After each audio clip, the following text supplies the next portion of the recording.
Täna räägin sulle sellest, kuidas süüa elevanti. Kuidas siis süüakse elevanti?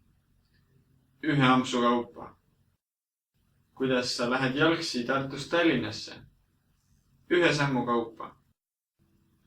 Oluline on jagada suur, raskesti hoomatav ülesanne väikesteks osadeks, väikesteks mälutavateks ampsudeks ja ükseks see suur ülesanne saabki tehtud.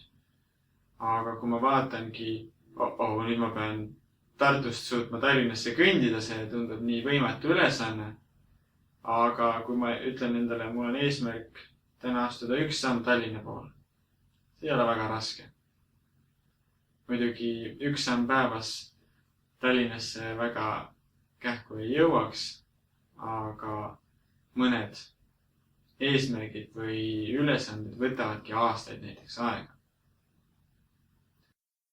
Kui mul on lugu, näiteks selline lugu,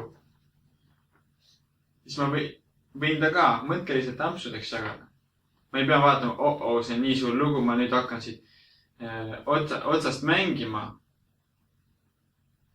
Ja siis ma ei tea, millal ta nüüd selgeks saab. Vaid sa jagadki selle juppideks. Kas või näiteks alguses esimene amps on see 2 takti. Õpid ta pähe, õpid ta selgeks, harjutad teda peast. Ja ta mälud ära, neelad alla. Siis võtad järgmise õpi, teed täpselt sama, võtad järgmise.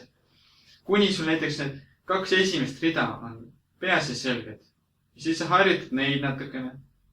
Ja siis lähed alles edasi. Võtad jälle ampsu kaupa. Ja see lugu ei olegi nii raske. Sa võtsid ampsu, mälusid ära, jällest alla. Aga kui sa üritaks seda kõike korraga õppida, siis see läheks hästi pikaks. Sul läks palju aega ja tõenäoliselt sa väga kiirelt seda selgeks ei saaks. Ehk siis jaga juppideks ja asjad saavad kiiremini selgeks. Head harjutamist!